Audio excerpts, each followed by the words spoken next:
سامعین سے گزارش کی جاتی ہے کہ ہمارے سارے چینلز الیکونٹ ادب ایکسٹراس، سوارڈ آف حق چینل اور اتحاد الانصار چینل میں جن آڈیو بکس اور سیریز کو مکمل کیا جا چکا ہے، ان سب کا مطالعہ ہمارے پلے لسٹ سیکشن سے کریں اور ان آڈیو بکس اور سیریز کو آپ اپنے دوست و احباب میں شیئر کرتے رہیں، اور ہمارے سوشل میڈیا پلیٹ فارمز کے لنکس ڈسکرپشن میں دیے گئے ہیں، ہمیں سبسکرائب اور فالو ضرور کریں۔ جزاک اللہ۔ بسم اللہ الرحمن الرحیم۔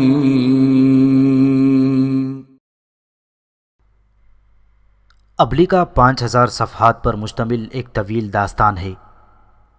اس مکمل داستان کی پرکشش تحریر لکھنے میں مصنف نے مندرجہ بالا کتابوں سے مدد لی ہے۔ تفہیم القرآن، مصنف ابوالعلا مودودی۔ معارف القرآن، مصنف مولانا مفتی محمد شفیع۔ اسلامی انسائکلوپیڈیا، مصنف سید قاسم محمود۔ قصص القرآن، مصنف مولانا محمد حفظ الرحمن۔ تفسیر ابن کثیر، مصنف علامہ ابن کثیر۔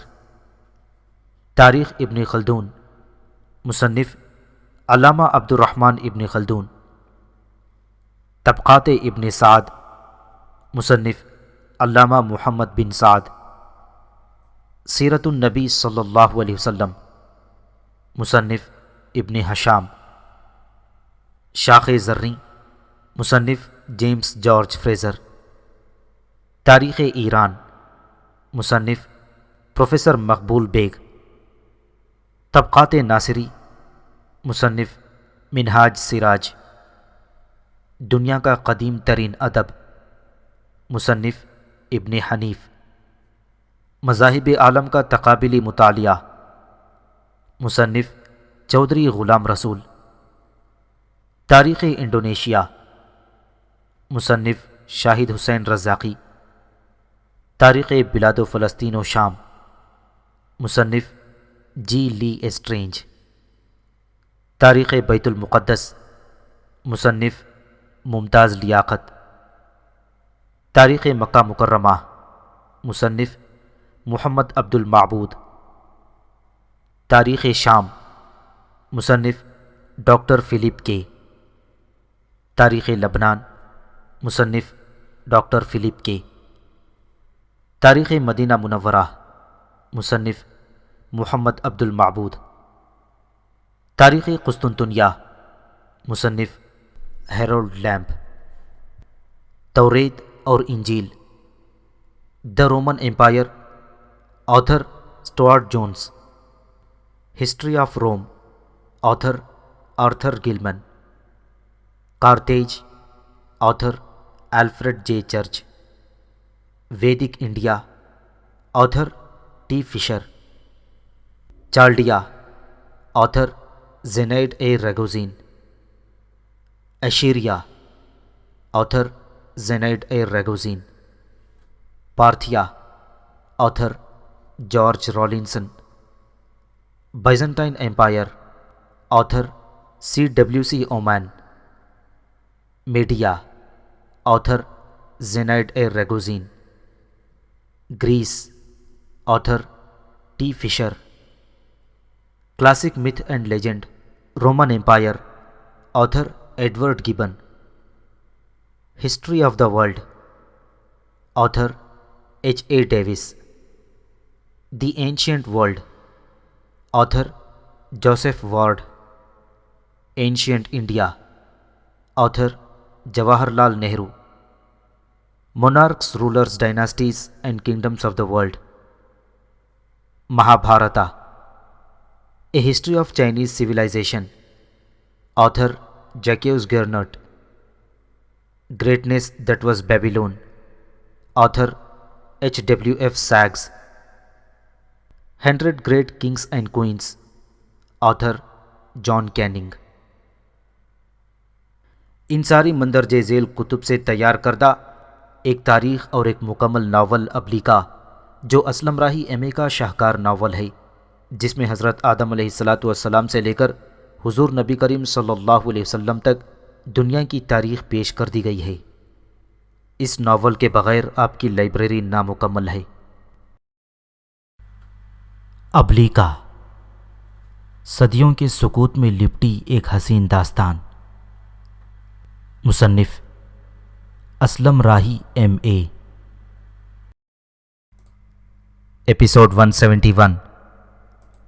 روبیل اور اس کے دونوں ساتھی بنو غسان کے یہاں سے نکل کر صحرا اور نخلستانوں کے اندر سے ہوتے ہوئے اور اپنے اونٹوں کو تیزی سے ہانکتے ہوئے جب وادی القرہ میں داخل ہو رہے تھے تو ان کے سامنے ایک شتر سوار نمودار ہوا، اور اس شتر سوار نے دور ہی سے انہیں آواز دے دے کر رکنے کے لیے کہنا شروع کر دیا تھا۔ جب وہ شتر سوار نزدیک آیا تو وہ تینوں اسے پہچان گئی۔ وہ روبیل کے ساتھی رباح کا چھوٹا بھائی حنوخ تھا۔ اس حنوخ کو دیکھتے ہوئے روبیل کا ماتھا ٹھنکا اور اس نے کسی قدر پریشانی اور متفکر آواز میں اسے مخاطب کرتے ہوئے پوچھا، حنوخ، تم اس طرف کیوں آ گئے ہو؟ ہمارے بعد یثرب میں خیریت تو گزری؟ اس پر وہ آنے والا نوجوان جس کا نام حنوخ تھا اپنے اونٹ کو ان تینوں کے قریب لایا۔ پھر وہ کسی قدر متفکر آواز میں ان تینوں کو مخاطب کرتے ہوئے کہنے لگا، تم تینوں کی روانگی کے بعد کسی نے فتیون کو یہ شک ڈال دیا ہی کہ تم لوگ کعبے کا طواف کرنے کے بجائے کسی اور سمت اس کے خلاف سازش کرنے چلے گئے ہو۔ اسے یہ بھی شک ڈالا گیا ہے کہ تم بنو غسان کے بادشاہ ابو جبیلہ کی طرف گئے ہو۔ انہی شکوک کی بنا پر فتیون نے اپنے 6 بہترین تیغزن بھی تم لوگوں کے تعاقب میں روانہ کیے ہوئے ہیں، اور انہیں نصیحت کی گئی ہے کہ اگر تم تینوں جبیلہ کی طرف گئے ہو تو تم تینوں کے سر کاٹ کر فتیون کے سامنے پیش کر دیے جائیں۔ سنو میرے بھائیوں، ان صحراؤں اور وادیوں کے اندر فتیون کے ان تیغزنوں سے تمہارا سامنا تو نہیں ہوا؟ یہ خبر سن کر روبیل کے بھائی یہودا، حنوخ کے بھائی رباح بجھے ہوئے شعلے کی مانند غمگین زندگی کے شکستہ ساز، ویران گھر کے دیے، قفس کی اسیری جیسے پریشان اور محکومی کی روایت جیسے ملول ہو کر رہ گئی تھی۔ دوسری طرف روبیل کی حالت عجیب اور مختلف ہو رہی تھی۔ اس کی آنکھوں اور اس کے چہرے کے تاثرات میں ہواؤں سے خلاؤں تک افق سے اٹھنے والی عناصر کی طغیانی، شوریدگی کی المناکیاں، جنگل کی آگ میں آتش کے دامن اور آگ کے لاوے رقص کرتے ہوئے دیکھے جا سکتے تھے۔ روبیل تھوڑی دیر تک خاموش رہا، پھر آخر وہ بولا اور زہر آلود لہجے میں کہنے لگا، فتیون کے وہ تیغزن ہمارا سامنا کرتے تو قسم ہے مجھے اپنے آنے والے صحرائے رسول کی، میں دشت شام کے اندر انہیں دامن دریدہ اور خون آلود کر دیتا۔ میرے ساتھیوں، تمہیں فکر مند اور غمگین ہونے کی ضرورت نہیں۔ میں تمہیں یقین دلاتا ہوں کہ اب بھی صحراؤں، وادیوں یا کوہستانوں میں ہمارا سامنا فتیون کے 6 ساتھیوں سے ہوا تو پھر ہم بھی ان کی حیات کے رنگوں میں زہر اور رگ رگ میں رقص کرتی موت، زندگی کی قوس قزح میں آندھیوں کے جھکڑ اور ان کی نس نس میں ریت کے بگولوں کی حشر سامانی بھر کر رکھ دیں گے، اور ان 6 کا انجام ہم ایسا کریں گے کہ یثرب میں بیٹھے ہوئے فتیون کو خبر تک نہ ہوگی کہ اس کے 6 بہترین تیغزنوں پر کیا بیتی۔ یہاں تک کہنے کے بعد روبیل تھوڑی دیر کے لیے رکا، پھر وہ اپنا سلسلہ کلام جاری رکھتے ہوئے کہنے لگا، میرے ساتھیوں، آؤ یہاں سے فی الفور کوچ کریں، اپنی رفتار پہلے کی نسبت زیادہ کر دیں اور یہاں سے سیدھا یثرب جانے کے بجائے مکہ کا رخ کریں۔ وہاں کعبے کا طواف کر کے پھر ہم یثرب میں داخل ہوں گے تاکہ جھوٹ کہنے کی نوبت نہ آئے، اور اگر فیتون ہم سے پوچھے کہ ہم اتنے دنوں کہاں اور کس جگہ رہے ہیں تو ہم بلا تعمل کہہ سکیں گے کہ ہم طواف کعبہ سے لوٹ رہے ہیں۔ روبیل کی اس تجویز کو سب نے پسند کیا تھا۔ وہ رکے بغیر وادی القرہ سے نکل کر اس شاہراہ پر اپنے اونٹوں کو سرپٹ دوڑانے لگے تھے جو وادی القرہ سے نکل کر دومت الجندل سے آتی ہوئی قبائل غسان اور وادی القرہ سے نکل کر فیدق، خیبر اور جبل احد کے بیچوں بیچ ہوتی ہوئی یثرب کی طرف چلی گئی تھی۔ دوپہر کے قریب جب وہ برق رفتاری سے اپنا سفر جاری رکھے ہوئے تھے اور دھوپ میں ننگا اور نیلا آسمان پگھل رہا تھا اور چاروں گرم صحرا کے اندر جلتے ویران موسم میں وادی القرہ اور فدق کے درمیان آئی تو ان کے سامنے شاہراہ پر فتیون کے 6 مسلح تیغزن نمودار ہوئے۔ وہ اونٹوں پر سوار تھے اور قریب آ کر ان کا راستہ روک کر کھڑے ہو گئی۔ پھر ان کے سرخیل نے روبیل کو مخاطب کرتے ہوئے پوچھا، سنو بنو نجار کے سردار، فتیون کے اندازے اور اندیشے درست ہی ثابت ہوئے تھے۔ تم بنو غسان کے بادشاہ ابو جبیلہ کے پاس سے ہو کر آ رہے ہو۔ پھر روبیل کے جواب کا انتظار کیے بغیر اس نے رباح کے چھوٹے بھائی حنوح کی طرف دیکھتے ہوئے کہا، تم ان کے ساتھ کیسے آ ملے؟ تمہیں تو ہم یثرب میں چھوڑ کر آئی تھی، لگتا ہے ہمارے تعاقب سے تم انہیں مطلع کرنے نکلے تھے۔ اچھا ہوا ان کے ساتھ ساتھ ہم تمہارا بھی سر کاٹ کر لے جائیں گے۔ روبیل جو ابھی تک ان 6 سواروں کو چیلنج بھری نظروں سے دیکھ رہا تھا، اپنے پورے غضب اور بھرپور غراہٹ میں ان کے سرخیل کو مخاطب کرتے ہوئے کہنے لگا، سنو، ہمارا تعاقب کرنے والے شیطان فتیون کے گماشتوں، میں اس گروہ کا سرکردہ ہوں۔ تم نے اگر کوئی بات کرنی ہے تو مجھ سے کرو۔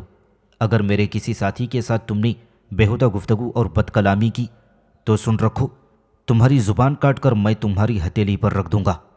میں جانتا ہوں تم سب کس قدر بہادر اور شجاع ہو۔ آگے بڑھو، میں تم سب کو اکیلا مقابلہ کرنے کی دعوت دیتا ہوں۔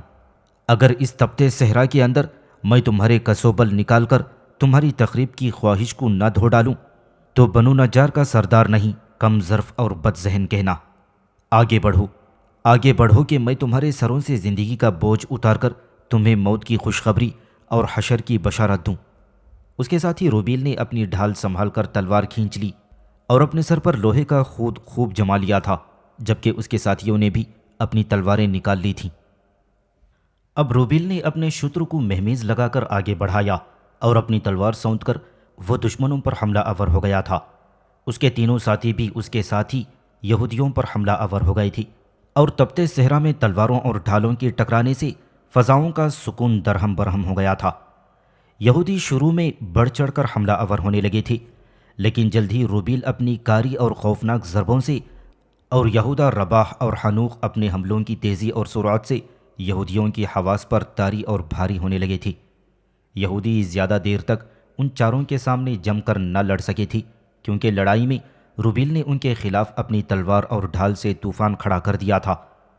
اس کا اونٹ بار بار پینترے بدل بدل کر اسے یہودیوں پر مناسب رخ بہترین حملے کرنے کے مواقع فراہم کر رہا تھا۔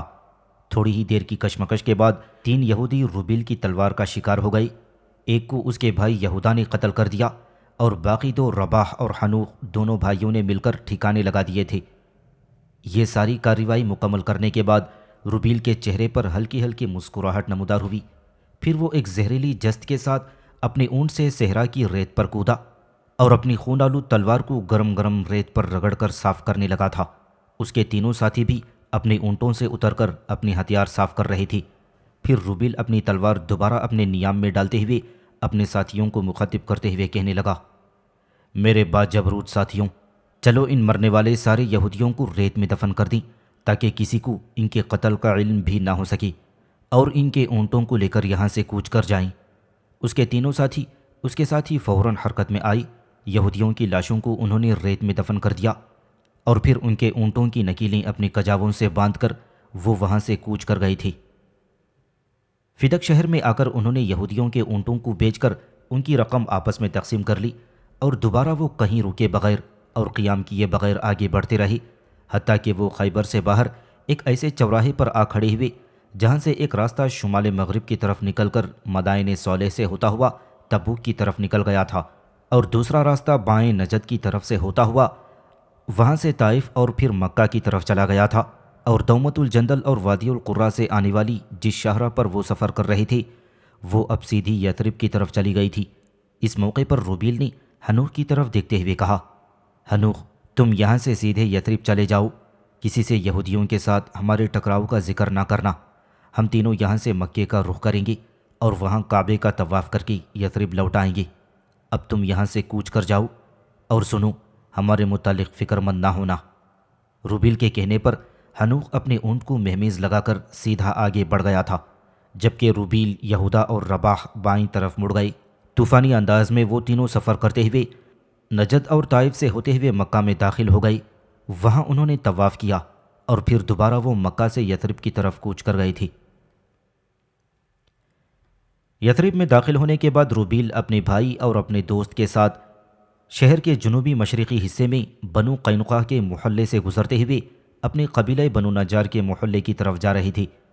ایک سوار اپنا گھوڑا دوڑاتا ہوا ان تینوں کے قریب آیا اور روبیل کو مخاطب کرتے ہوئے کہنے لگا، بنو نجار کے سردار، تمہیں اور تمہارے ساتھیوں کو یثرب شہر کے سردار فتیون نے طلب کیا ہے۔ اس نے تمہیں کیوں طلب کیا ہے یہ میں نہیں جانتا، بہرحال اسے تمہارے یثرب شہر میں داخل ہونے کی خبر ہو گئی ہے، اور جو ہی اسے خبر ملی کہ تم شہر میں داخل ہو گئی ہو، اس نے مجھے روانہ کر دیا تاکہ میں تمہیں بلا کر اس کے پاس لے جاؤں۔ روبیل نے اس سوار سے کچھ بھی نہ کہا، بس وہ اپنے ساتھیوں کے ہمراہ چپ چاپ اس کے ساتھ ہو گیا تھا۔ بنو قینقاع اور بنو نذیر کے قلعوں کے درمیانی حصے میں جو ایک کھلی اور وسیع جگہ تھی، وہاں ایک شاہنشین پر یثرب کا سردار فتیون بیٹھا ہوا تھا۔ اس کے ارد گرد اس کے کئی مسلح محافظ بھی تھے۔ عمر کے لحاظ سے فتیون 40 برس کے قریب ہوگا۔ قد خوب دراز تھا، جسم بھاری اور چہرے پر خشخشی داڑھی تھی، اور اس کے سر کے بال خوب لمبے ہو کر گردن سے نیچے چلے گئے تھے۔ روبیل اور یہودا اور رباح تینوں فتیون کے قریب آ کر اپنے اونٹوں سے نیچے اتر گئی۔ پھر وہ تینوں آگے بڑھے اور فتیون کے قریب آ کر روبیل نے پوچھا، فتیون، کیا تم نے مجھے طلب کیا ہے؟ فتیون منہ سے کچھ نہ بولا، تاہم وہ بڑے غور اور بڑی دلچسپی سے روبیل کی طرف دیکھے جا رہا تھا۔ اتنے میں بنو قریظہ کے محلے کی طرف سے فتیون کا چھوٹا بھائی لابان اور اس کا چچا زاد بھائی تقیم دونوں ہاتھ میں ہاتھ ڈالے قریب آئے اور فتیون کے پہلو میں آ کھڑے ہو گئی تھی۔ فتیون تھوڑی دیر تک بڑے غور سے روبیل کو دیکھتا رہا اور پھر پوچھا، بنو نجار کا سردار یثرب سے باہر اتنے روز کہاں رہا؟ میں نے مالک بن اجلان سے تمہارے متعلق پوچھا تو اس نے بتایا کہ تم طواف کعبہ کو اپنے بھائی یہودا اور رباح کے ساتھ گئے ہوئے تھے، لیکن دیکھو تمہاری غیر موجودگی میں کچھ لوگوں نے مجھے شکوک اور وسوسات میں ڈالا کہ تم مکہ کے بہانے بنو غسان کی طرف میرے خلاف کسی مہم کے سلسلے میں گئے ہوئے ہو۔ فتیون کے خاموش ہو جانے کے بعد روبیل تھوڑی دیر تک اسے گہری نگاہوں سے دیکھتا رہا۔ اس دوران اس نے اپنے آپ کو پوری طرح سنبھال لیا، چہرے پر بشاشت اور شائستگی بکھیر لی۔ پھر وہ بڑی پرسکون آواز میں بولا اور فتیون کو مخاطب کرتے ہوئے کہنے لگا، روبیل بن حماد جو کہتا ہے وہی کرتا ہے۔ میں اپنے ساتھیوں کے ساتھ ابھی طواف کعبہ سے لوٹ کر شہر میں داخل ہوا ہوں۔ اگر تمہیں شک ہو کہ میں بنو نجار کا سردار جھوٹ کہتا ہوں، اور پھر یہ کہ میں طواف کعبہ کے بجائے بنو غسان کی طرف سے ہو کر آیا ہوں، تو دیکھ فتیون، تو اپنے چند ساتھیوں کو میرے ساتھ مکہ روانہ کر۔ کعبے کا متولی گواہی دے گا کہ میں طواف کعبہ کر کے لوٹا ہوں، کیونکہ طواف کے دوران میں متولی سے ملا تھا اور اس کے ساتھ بیٹھ کر باتیں بھی کرتا رہا تھا۔ روبیل کے اس جواب میں فتیون نے تھوڑی دیر تک کچھ سوچا۔ ایک بار اس نے بڑی غور اور انہماک سے یہودا اور رباح کی طرف دیکھا اور پھر کہنے لگا، کمال ہے، میری سمجھ میں کچھ نہیں آتا۔ تمہاری باتوں نے مجھے ششو پنج اور ایک طرح کے ہیجان میں ڈال کر رکھ دیا ہے۔ روبیل پھر بولا اور پوچھنے لگا، دیکھ فتیون، وہ کون لوگ ہیں جو میرے خلاف تمہیں اکساتے رہتے ہیں؟ کیا وہ ایسا کر کے یثرب کے ماحول کو مقدر اور یہاں کی فضاؤں کو متعفن نہیں بنا رہے ہیں؟ کیا وہ ہمارے درمیان بے تعلقی اور فتنہ و فساد کے بساط بچھانا چاہتے ہیں؟ اگر ایسا ہے تو فتیون جان لو یثرب نہ رہے گا۔ ایسے لوگوں کے غلط الزامات اور بہتان تراشوں کے سبب یہ شہر دو حصوں میں بٹ کر جنگ کا میدان بن جائے گا، اور اگر ایسا ہوا تو فتیون میں تمہیں یقین دلاتا ہوں اس روز نہ کسی کی امارت رہے گی، نہ کسی کا جان و مال محفوظ رہ سکے گا۔ کیا اب بھی فتیون تم اعتبار نہیں کرتی کہ میں طواف کعبہ سے لوٹا ہوں؟ روبیل بن حماد کی اس گفتگو کے بعد فتیون کے چہرے پر پھیلی بد اعتمادی کی جھلک جاتی رہی، اور پھر اس نے خوشی اور اطمینان کا اظہار کرتے ہوئے کسی قدر شفقت آمیز اور نرم آواز میں کہنا شروع کیا، حماد کے بیٹے، جن 6 آدمیوں نے مجھ سے تمہاری شکایت کی تھی، میں نے انہیں ہی تمہاری تلاش میں بنو غسان کی طرف روانہ کیا تھا۔ اگر وہ سچے ہوتے تو راستے میں ان سے تمہاری ملاقات ضرور ہوئی ہوتی اور وہ تمہیں پکڑ کر میرے پاس لاتے۔ چونکہ ایسا نہیں ہوا، لہٰذا میں سمجھتا ہوں کہ وہ جھوٹے اور سزا کے حقدار ہیں۔ دیکھ بنو نجار کے سردار، جب وہ 6 شکایت کرنے والے لوٹیں تو میں تمہارے سامنے اگر ان کی گردنیں نہ کٹواؤں تو فتیون نہیں۔ اب تم جاؤ، مجھے بنو نجار کے سردار پر بھروسہ ہے کہ وہ میرے اعتماد کو ٹھوس اور میری شخصیت کو نقصان نہیں پہنچائے گا۔ روبیل، یہودا اور رباح بڑھ کر اپنے اونٹوں پر سوار ہوئے اور وہاں سے چلے گئے۔ جب وہ تینوں بنو نجار کے محلے کے قریب آئی تو روبیل نے اپنے چھوٹے بھائی یہودا اور اپنے دوست رباح سے کہا، تم دونوں گھر جاؤ، میں مالک بن اجلان سے مل کر آتا ہوں۔ اور یہودا اور رباح بائیں طرف مڑ کر اپنے اپنے گھروں کی طرف چلے گئے، جبکہ روبیل اپنے اونٹ کو ایڑ لگا کر دائیں طرف مڑ چکا تھا۔ اپنے اونٹ کو ہانکتا ہوا روبیل سیدھا اس طرف آیا جہاں یمن کے عرب بادشاہ تبان بن اسد نے نبی اکرم صلی اللہ علیہ وسلم کے لیے محل بنا رکھا تھا، اور اس محل کے عین سامنے اس نے اپنے اونٹ کو روکا۔ نیچے کود کر اس نے مہار کی رسی اونٹ کے گھٹنے پر مارتے ہوئے اسے زمین پر بٹھا دیا، اور وہ خود محل میں داخل ہو گیا۔ سامنے ہی محل کا بوڑھا متولی حوارین کھڑا تھا۔ روبیل کو دیکھتے ہی حوارین کے چہرے پر بشاشت اور خوشی پھیل گئی، اور اس نے ایک پدرانہ شفقت سے اپنے دونوں بازو پھیلا دیے تھے۔ روبیل آگے بڑھا اور بوڑھے حوارین کے گلے لگ گیا تھا۔ اس سے رازدارانہ سرگوشی کرتے ہوئے پوچھا، حماد کے بیٹے، کیا بنو غسان کے بادشاہ جبیلہ سے تمہاری ملاقات ہوئی؟ اس پر روبیل نے بھی بڑی رازداری سے کہا، حوارین، میں بنو غسان کے بادشاہ ابو جبیلہ سے مل کر آ رہا ہوں۔ حوارین نے بڑے تجسس، بڑی چاہت میں پوچھا، پھر ابو جبیلہ نے تم سے کیا کہا؟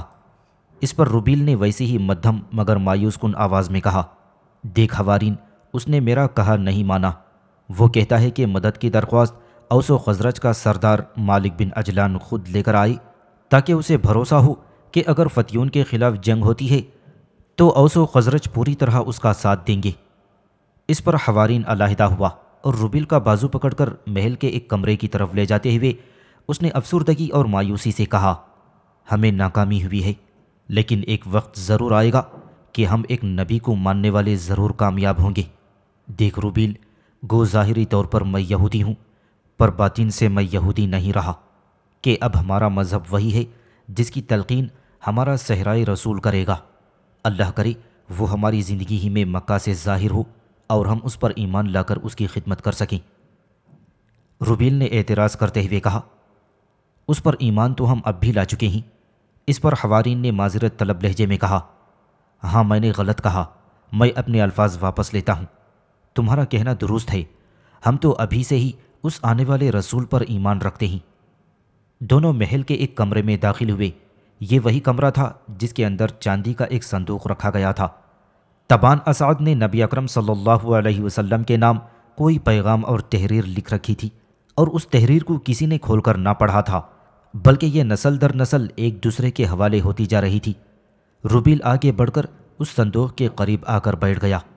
صندوق کے سامنے والے حصے پر یمن کے بادشاہ تبان اسد کے عربی اشعار کندہ تھی، جس کا ترجمہ کچھ یوں بنتا تھا، میں گواہی دیتا ہوں بے شک احمد اللہ کے رسول برحق ہیں، اگر میری عمر نے وفا کی اور میں ان کی آمد تک زندہ رہا تو میں ضرور ان کا معین و مددگار بنوں گا۔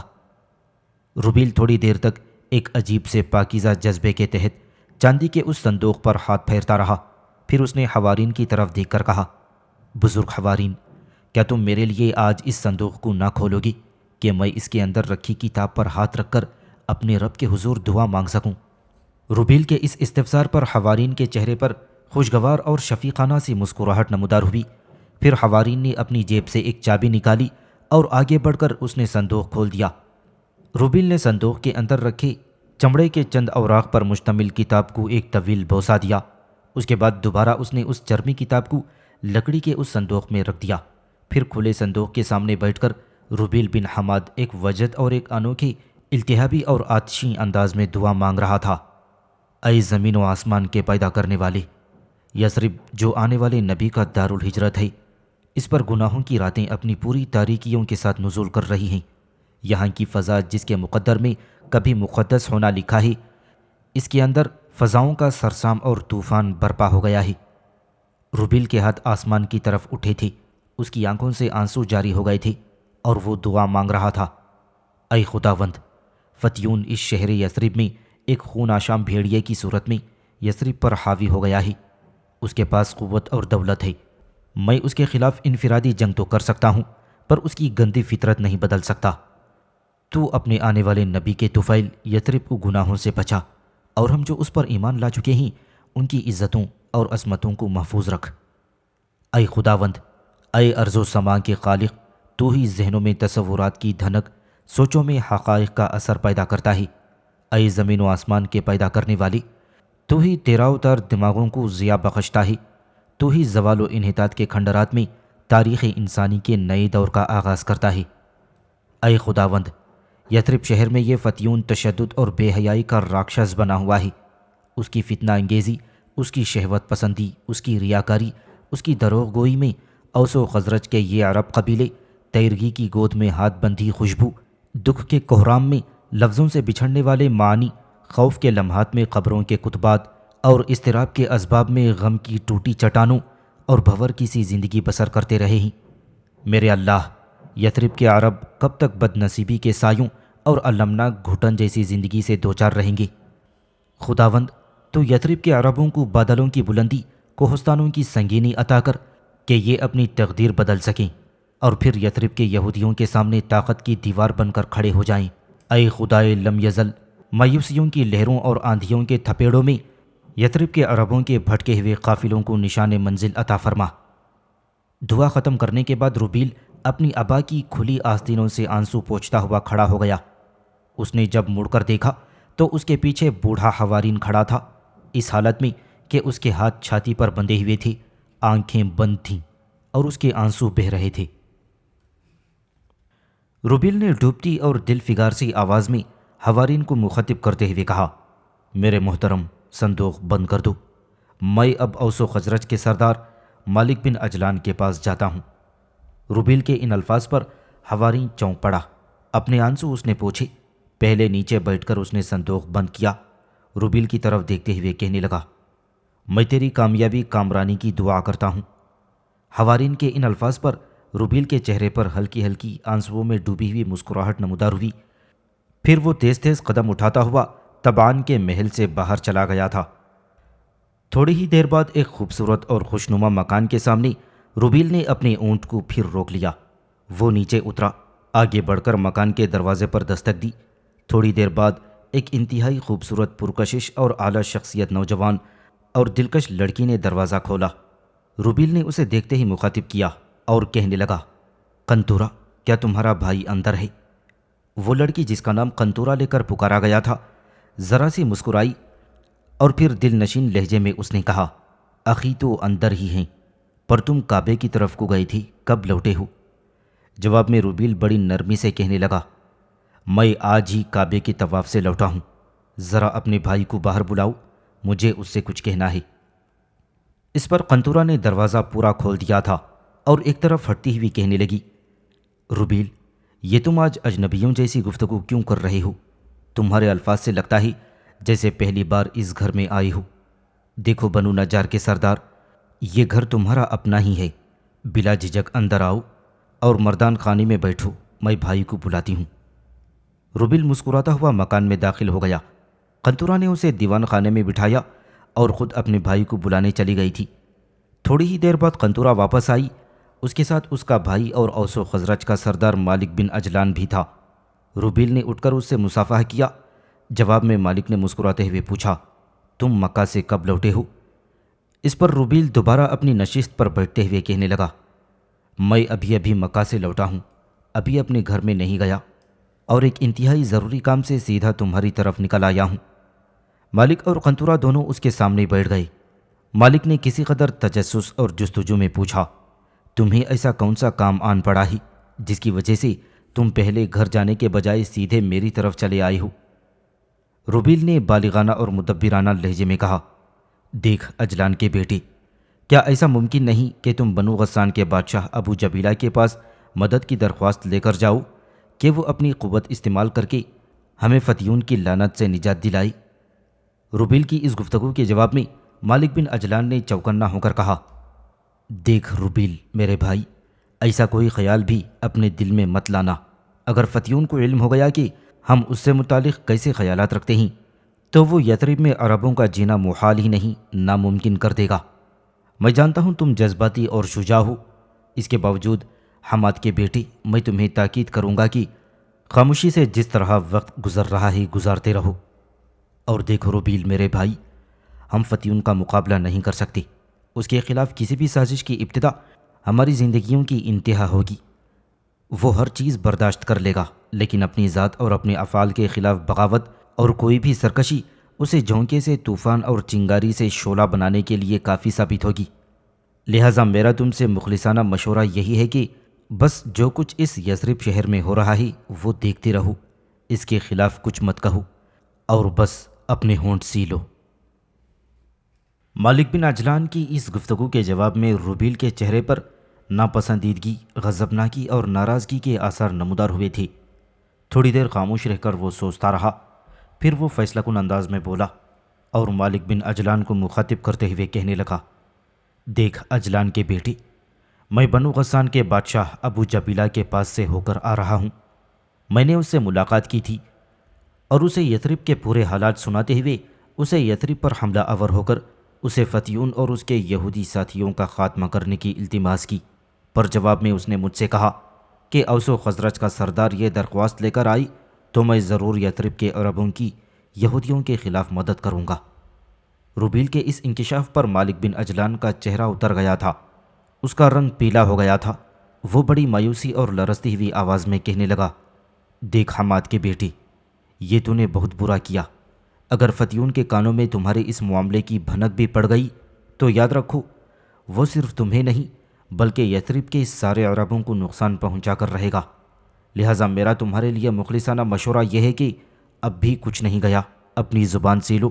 مجھ سے تم نے جو ذکر کر دیا ہے کہ تم بنو غسان کے بادشاہ ابو جبیلہ کے پاس فتیون کے خلاف درخواست لے کر گئے تھی، یہ ذکر کسی اور سے مت کرنا، ورنہ فتیون کو اس کی خبر ہو جائے گی اور وہ ایک طوفان کھڑا کر دے گا۔ اس پر روبیل انتہائی تلخ لہجے میں کہنے لگا، دیکھ مالک بن عجلان، میرے ساتھ اوس و خزرج کے سردار کی حیثیت سے بات کرو، اور میں یثرب شہر میں عربوں کے سردار سے پوچھتا ہوں کہ فتیون کی صورت میں یہ تباہی کب سمٹے گی، کب یہ شورش و فغان تھمے گی؟ کیا اس وقت جب عربوں کا سارا دامن خون میں ڈوب جائے گا، ذہنی رشتے بکھر جائیں گے اور ہمارے مساعی میں کوئی ربط، کوئی قاعدہ اور کوئی ضابطہ نہ رہے گا؟ عجلان کے بیٹے، قسمت کے معبد میں کھڑے ہو کر اپنی قوم کے لیے صبح آزادی کی تمہید نہ باندھو۔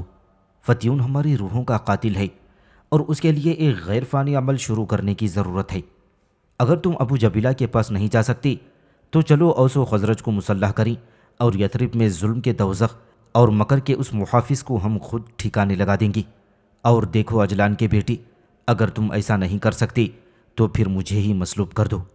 یاد رکھو مالک بن عجلان، یہودی صرف خنجر کی زبان سمجھتے ہیں اور ان کے شعور کو بیدار کرتے ہوئے ہمیں ایک نہ ایک روز اپنے خنجر کو بے نیام کرنا ہی ہوگا۔ کیوں نہ اس کی ابتدا ابھی سے کر دیں؟ اس وقت کی ابتدا سے کیا حاصل جب عربوں کی ساری لڑکیاں بے آبرو اور داغدار ہو چکی ہوں گی۔ یہاں تک کہنے کے بعد روبیل جب خاموش ہوا تو مالک بن عجلان کی بہن قنطورہ حرکت میں آئی اور وہ روبیل کی تائید کرتے ہوئے اپنے بھائی سے کہنے لگی، میرے بھائی، روبیل ٹھیک کہتا ہے، ہمیں فتیون کے خلاف ضرور کسی عمل کی ابتدا کر لینی چاہیے، ورنہ وہ دن بدن شیر ہوتا چلا جائے گا اور عرب اس کے سامنے بے بس اور لاچار لومڑی کا ایک کردار ادا کرتے رہیں گے۔ مالک بن عجلان نے روبیل اور اپنی بہن قنطورہ دونوں کے خیالات کو جھٹلاتے ہوئے کہا، تم دونوں کا فیصلہ جذباتی ہے، ہم میں اتنی سکت نہیں کہ ہم فتیون کی قوت کا مقابلہ کر سکیں۔ روبیل میرے بھائی، یہ تمہیں مکہ سے لوٹتے ہوئے کیا ہو گیا ہے کہ تم سرکشی اور بغاوت کی باتیں کرنے سیدھے میرے پاس چلے آئے ہو؟ گھر جاؤ، تمہیں آرام کی ضرورت ہے، تمہاری ماں اور تمہاری بہن تمہارا انتظار کر رہی ہوں گی۔ روبیل مالک بن عجلان کی اس گفتگو سے چراغ پاسا ہو کر اٹھ کر کھڑا ہوا، پھر وہ کھولتے ہوئے لہجے میں کہنے لگا، دیکھ عجلان کی بیٹی، یہ عرب لڑکیوں کی بے آبروئی اگر تو برداشت کر سکتا ہے تو کرتا رہے، مگر میں اس بے حتمیتی کو زیادہ عرصہ برداشت نہ کر سکوں گا، اور اگر تم نے فتیون کے خلاف مصلحت کی ابا اتار کر کوئی عملی قدم نہ اٹھایا تو یاد رکھ عجلان کے بیٹی، میں خود ہی اس فتیون کے خلاف حرکت میں آؤں گا اور اس کے لیے زہریلا خنجر بن کر رہوں گا۔ اس کے ساتھ ہی روبیل غصے میں پیر پٹکتا ہوا مالک بن عجلان کے دیوان خانے سے نکلا۔ اپنے اونٹ پر سوار ہو کر وہ اپنے گھر کی طرف جا رہا تھا۔ تھوڑی ہی دیر بعد روبیل اپنے گھر میں داخل ہوا اور اس کی 12 سالہ بہن زرعہ اسے دیکھتے ہی بھاگ کر اس سے لپٹ گئی تھی، جبکہ اس کی ماں نے اسے اپنے ساتھ لپٹا کر پیار کر لیا تھا۔ اس کا چھوٹا بھائی اس کے اونٹ کی مہار پکڑ کر استبل کی طرف لے گیا تھا، جبکہ اس کی بوڑھی ماں زمران اس کا ہاتھ تھام کر پیار بھرے شکوے میں کہنے لگی، تم کہاں رک گئے تھے میرے بچے؟ یہودا کہہ رہا تھا کہ تم مالک بن عجلان کے پاس گئے ہو، سیدھا گھر آنے کے بجائے اس کے پاس جانے کی کیا ضرورت پیش آ گئی تھی؟ تمہارے انتظار میں تمہارے بھائی نے ابھی تک کھانا بھی نہ کھایا۔ روبیل نے ماں کو ٹالتے ہوئے کہا، بس ایک ضروری کام سے مالک کے پاس چلا گیا تھا، کوئی ایسی خاص بات نہیں، بس مجھے بھوک لگی ہے، مجھے کھانا دو۔ ماں اسے پکڑ کر اندر لے گئی۔ اتنی دیر تک یہودا بھی اونٹ کو استبل میں باندھ آیا تھا۔ پھر وہ چاروں اکٹھے بیٹھ کر کھانا کھا رہے تھے۔ یثرب کے شمال مغرب میں وادی عتیق کے اندر اور بیر روما کے آس پاس ہر سال فنون سپاہ گیری کا ایک میلہ سا لگا کرتا تھا۔ بیر روما وادی عتیق میں یثرب سے 3 میل کے فاصلے پر ہے۔ یہ وہی کنواں ہے جس کا پانی شیریں تھا اور جسے سیدنا حضرت عثمان ذو النورین رضی اللہ تعالیٰ عنہ نے 20,000 درہم میں اس کے یہودی مالک سے خرید کر وقف عام کر دیا تھا۔ بعد میں یہی کنواں بیر عثمان کے نام سے موسوم کیا گیا۔ وادی عتیق کے اندر یہ میلہ کئی روز تک جاری رہتا تھا۔ اس میں یثرب کے مانے ہوئے تیغزن، گھڑ سوار، تیر انداز، نیزہ باز اور پہلوانی کے علاوہ ایسے ہی دوسرے فنون کے ماہرین اپنی طاقت اور فن کا مظاہرہ کیا کرتے تھے، اور یہ سارے مقابلے فتیون کی نگرانی میں ہوا کرتے تھے، اور میلے پر اٹھنے والے اخراجات بھی فتیون ہی برداشت کرتا تھا۔ اس سال کے میلے سے چند یوم قبل فتیون نے یہودی قبائل کے تمام سرداروں کی ایک خفیہ مجلس اپنی حویلی میں منعقد کی۔ جب یہودی قبائل بنو شکمہ، بنو زرعہ، بنو قریظہ، بنو ثعلبہ، بنو یزید، بنو نزیر، بنو قینقاع، بنو عوف اور بنو عسس کے سرداران فتیون کے سامنے آ کر بیٹھ گئے، تب فتیون نے انہیں مخاطب کرتے ہوئے کہنا شروع کیا: میرے حیرت پسند ساتھیوں، تم عرب سرداروں میں سب سے زیادہ اپنے لیے کسی خطرناک خیال کرتے ہو۔ کئی قبائل کے سرداران نے ایک زبان ہو کر کہا: عربوں میں سب سے زیادہ خطرناک بنو نجار کا سردار روبیل بن حماد ہے۔ اب فتیون نے خواب انگیزی کی سی حالت میں کہا: روبیل بن حماد کا خاتمہ کر دیا جائے تو عربوں میں کوئی اور سردار ہے جو ہمارے خلاف سر اٹھا کر بغاوت کھڑی کر سکے؟ اس پر ایک سردار بولا اور کہنے لگا: ہرگز نہیں۔ فتیون نے پھر رازداری میں کہا: سنو میرے ساتھیوں، اب سے چند یوم تک وادی عتیق میں میلہ لگے گا۔ اس میلے میں آج تک کبھی قبائل کے سرداروں کا آپس میں مقابلہ نہیں ہوا۔ اس بار میں یہ رسم بھی ڈالوں گا اور یہ بھی اعلان کروں گا کہ مقابلے میں جو بھی اپنے حریف کو جان سے مار دے اس پر قصاص واجب نہ ہوگا۔ کیا تم میں سے کوئی ایسا سردار ہے جو روبیل بن حماد سے مقابلہ کر کے اسے موت کے گھاٹ اتار دے؟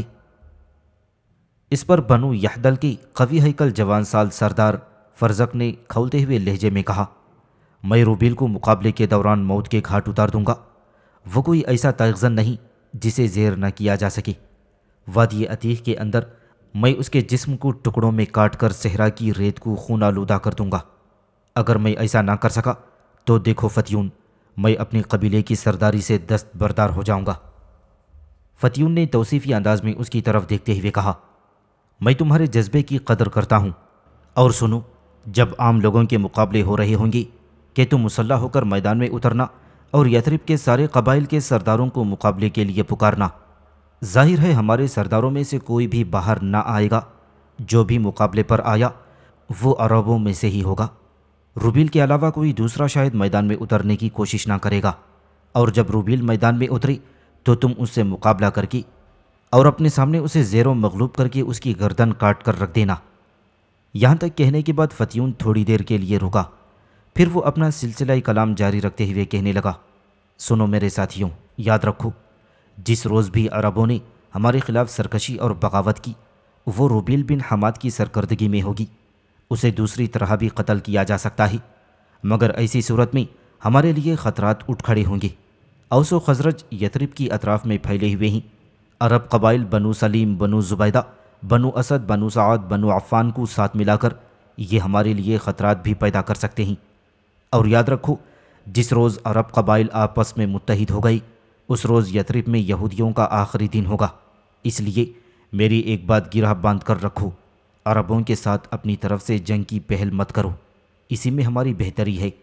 ظاہری طور پر ان سے برادرانہ اور دوستانہ مراسم رکھو، اور اندر ہی اندر ان کے اتحاد اور قوت کی ساری جڑیں ایک ایک کر کے کاٹتے چلے جاؤ۔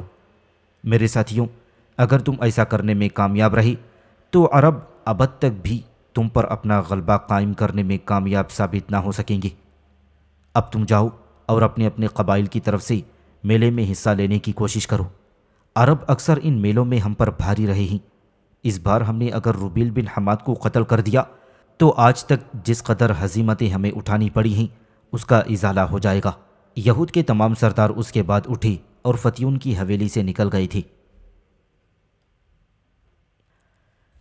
سرائے کے بھٹیار خانے سے یوناف کھانا کھانے کے بعد اپنے کمرے میں لوٹا ہی تھا کہ ابلیکا نے اس کی گردن پر لمس دیا۔ یوناف اپنے بستر پر بیٹھ گیا اور پھر وہ بڑی نرم آواز میں ابلیکا کو مخاطب کرتے ہوئے پوچھنے لگا، ہاں ابلیکا، اب تم کیا کہنے والی ہو؟ اس پر ابلیکا نے مسکراہٹوں بھری آواز میں کہنا شروع کیا، سنو یوناف، یثرب شہر کے اس نواحی سرائے سے کوچ کرنے کی تیاری کرو تاکہ دونوں مل کر عزازیل کے خلاف حرکت میں آئیں۔ اس پر یوناف نے احتجاجی انداز میں کہا، اب تمہیں کدھر کوچ کرنا ہے ابلیکا؟ میں تو یہاں قیام کر کے اس فتیون کا انجام دیکھنا چاہتا ہوں۔ تم جانتی ہو اس فتیون نے یثرب کے عربوں یعنی اوس و خزرج کے درمیان بدتمیزی، بے حیائی اور شہوانیت کا ایک بازار گرم کر رکھا ہے۔ میں یہاں اسی سرائے میں قیام کر کے دیکھنا چاہتا ہوں کہ اس کا انجام کیا ہوتا ہے، اور اگر عرب اس کے خلاف کامیاب نہ ہو سکی تو میں نے تہیہ کر لیا ہے کہ میں خود حرکت میں آ جاؤں گا اور اس فتیون کو برباد کر کے رکھ دوں گا، اس لیے کہ جہاں کہیں بھی بدی پھیلنے کا خطرہ ہوتا ہے ہمیں وہاں نیکی کے نمائندے کی حیثیت سے حرکت میں آنا چاہیے۔ اب فتیون بھی چونکہ یثرب میں بدی اور گناہ کے پھیلاؤ کا باعث بن رہا ہے، لہٰذا فتیون سے نمٹنا بھی ہم پر فرض بنتا ہے۔ اس پر ابلیکا مٹھاس بھری آواز میں کہنے لگی، تمہارا کہنا درست ہے یوناف، لیکن اس وقت ہمیں اس سے بھی اہم کام سے برسر پیکار ہونا ہے۔ ہمارے ذمے سب سے پہلا کام عزازیل کے پیرو کا خاتمہ کرنا ہے۔ دیکھو یوناف، پیرو کو ختم کرنے کا اس وقت انتہائی اور بہترین مناسب موقع ہے۔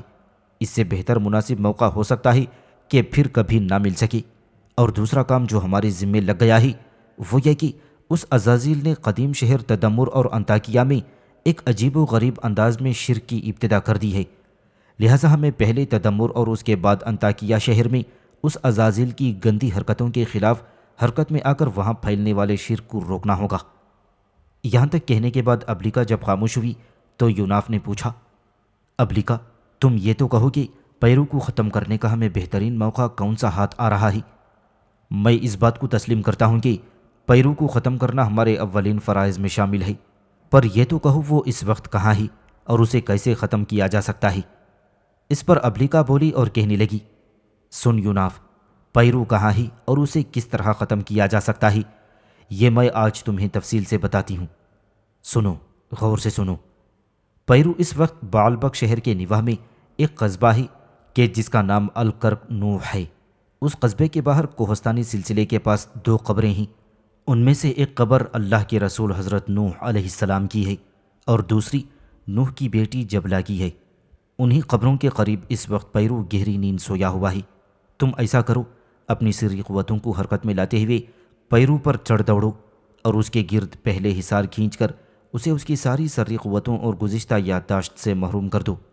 یہ کام تمہیں ہر صورت کرنا ہوگا، اس لیے کہ پیرو اگر جاگ اٹھا تو تم کچھ بھی نہ کر سکو گے۔ اگر تم اس کی یادداشت اور سری قوتوں کو زائل کرنے میں کامیاب ہو جاؤ تو پھر اپنی تلوار پر اپنا سری عمل کر کے اپنی تلوار کو پیرو پر برسانا شروع کر دینا۔ اور دیکھو یوناف، پیرو چونکہ اپنی آواز کھو چکا ہوگا اور اپنی سری قوتوں سے محروم ہو چکا ہوگا، لہٰذا وہ اپنی زخموں کو مندمل نہیں کر سکے گا، لیکن ان زخموں سے وہ مرے گا نہیں جب تک کہ اسے آگ میں جلا کر نہ رکھ دیا جائے۔ اور میں نے اس کا خاطر خواہ بندوبست کر لیا ہے۔ جہاں اس وقت پیرو سویا ہوا ہے وہاں کچھ لکڑہاروں نے ڈھیر ساری لکڑیاں جمع کر رکھی ہیں۔ وہ اس طرح کی وہاں کے گھنے درخت ہیں، لکڑہارے لکڑیاں کاٹ کر وہاں کئی ہفتے تک خشک ہونے کو ڈھیر لگا دیتے ہیں، لہٰذا جس وقت تم پیرو کو زخمی کر رہے ہوگے اس وقت میں لکڑیوں کے ڈھیر کو آگ لگا دوں گی۔ پھر جب تم دیکھو کہ پیرو زخموں سے نڈھال ہوتا جا رہا ہے اور تمہارے خلاف حرکت میں نہیں آ سکتا تو تم اسے اٹھا کر آگ کے الاؤں میں پھینک دینا۔ اس طرح پیرو کا ہمیشہ کے لیے خاتمہ ہو جائے گا۔ یہاں تک کہنے کے بعد ابلیکا جب خاموش ہوئی تو یوناف پھر بولا اور کہنے لگا، ابلیکا، آج تو تم نے میرے علم میں خوب اضافہ کیا ہے۔ میں نہیں جانتا تھا کہ کہیں اللہ کے رسول حضرت نوح علیہ السلام اور ان کی بیٹی جبلہ کی بھی قبریں ہیں۔ یہ جو تم نے آج کہا ہے کہ بعلبک شہر کے نواح میں الکرک نام کا ایک قصبہ ہے جہاں اللہ کے رسول اور ان کی بیٹی کی قبریں ہیں، تو کیا تم نے خود ان باپ بیٹی کی قبروں کو دیکھا ہے؟ اس پر ابلیکا بولی اور کہنے لگی، ہاں، میں نے خود اللہ کے رسول اور ان کی بیٹی جبلہ کی قبروں کو دیکھا ہے۔ قبروں کے نزدیک ہی ایک گڑھا ہے جس میں پانی بھرا رہتا ہے اور لوگوں کا خیال ہے کہ یہ وہی گڑھا ہے جسے لوگ تنور کہہ کر پکارتے ہیں، اور طوفان نوح کے پانی کی ابتدا اسی تنور سے ہوئی تھی۔ اس گڑھے کے قریب ہی کیلے کا ایک درخت ہے جس کا تنا اور شاخیں اتنی بڑی ہیں کہ کم ہی کسی کی ان کے برابر ہوں گی، اور کیلے کے اس درخت کے قریب ہی تقریباً 51 قدم لمبی قبر بنی ہوئی ہے جو حضرت نوح علیہ السلام کی قبر ہے، اور اس قبر کے قریب ہی ان کی بیٹی جبلہ کی بھی قبر ہے۔ دونوں قبروں کے قریب ہی کیلے کے درخت کے پاس اس وقت پیرو گہری نیند سویا ہوا ہے۔ لہٰذا چلو ہم دونوں حرکت میں آتے ہیں اور عزازیل کی اس بد بلا کا خاتمہ کر دیں گے جو ہم دونوں کے لیے اذیت کا باعث بنی ہوئی ہے۔ یوناف نے ابلیکا کی اس تجویز سے اتفاق کیا، پھر وہ اپنی سری قوتوں کو حرکت میں لائی اور یثرب کی اس رائے سے وہ بالبک شہر کے نواحی قصبے الکرک نوح کی طرف روانہ ہو گئے تھے۔ ابلیکا کی رہنمائی میں یوناف حضرت نوح علیہ السلام اور ان کی بیٹی جبلہ کی قبروں کے نزدیک رونما ہوا، اور اس نے دیکھا وہاں کیلے کا ایک واقعی بہت بڑا درخت تھا جس کا تنا غیر معمولی طور پر بڑا تھا، اور اس کے قریب ہی پیرو گہری نیند سویا ہوا تھا۔ یوناف فوراً حرکت میں آیا اور اپنی تلوار نکال کر اس پر اس نے کوئی سری عمل کیا، پھر اپنی تلوار کی نوک سے پیرو کے ارد گرد اس نے حصار کھینچ دیا۔ اس کے بعد اس نے اپنا دوسرا عمل کیا اور پیرو کی یادداشت اور اس کی ساری قوتوں کو اس نے زائل کر کے رکھ دیا تھا، اور اس کے بعد اس نے اپنی تلوار پر سری عمل کیا اور پوری قوت کے ساتھ اس نے تلوار پیرو کے شانے پر برسائی تھی۔ یوناف کی تلوار نے پیرو کے شانے پر خاصا گہرا اور بڑا زخم لگایا تھا، جس کی وجہ سے پیرو چیختا ہوا بل بلا کر اٹھ کھڑا ہوا تھا۔ اتنی دیر تک یوناف اس کے دوسرے شانے پر بھی وار کر چکا تھا، لہذا پیرو یوناف کے خلاف حرکت میں آنے کے لیے اپنے دونوں بازوؤں کو اچھی طرح حرکت میں نہ لا سکا۔ اس کی اس کمزوری سے یوناف نے خاطر خواہ فائدہ اٹھایا اور تیسرا وار یوناف نے اس کی پیٹھ پر کیا اور اس کی پیٹھ کو چیر کر رکھ دیا۔ پیرو کے جسم سے بری طرح خون بہنے لگا تھا۔ اس دوران تک یوناف نے چوتھا وار اس کے پیٹ پر دے مارا تھا۔ پیرو بری طرح چیختا چلاتا اور واویلا کرتا ہوا زمین پر گر گیا تھا۔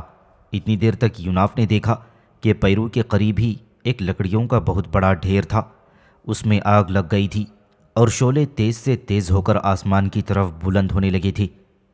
یوناف نے جب دیکھا کہ پیرو بالکل بے بس ہو چکا ہے اور کسی بھی طور اس کے خلاف کوئی کارروائی نہیں کر سکتا، اور اس نے پوری قوت کے ساتھ پیرو کو آگ کے اندر دے مارا تھا، آگ کا الاؤ جلتا رہا اور یوناف اپنی برہنہ خون آلود تلوار اپنے ہاتھ میں لیے الاؤ کے پاس کھڑا رہا یہاں تک کہ آگ جل کر ختم ہو گئی اور یوناف نے دیکھا اس میں پیرو بھی جل کر راکھ ہو گیا تھا۔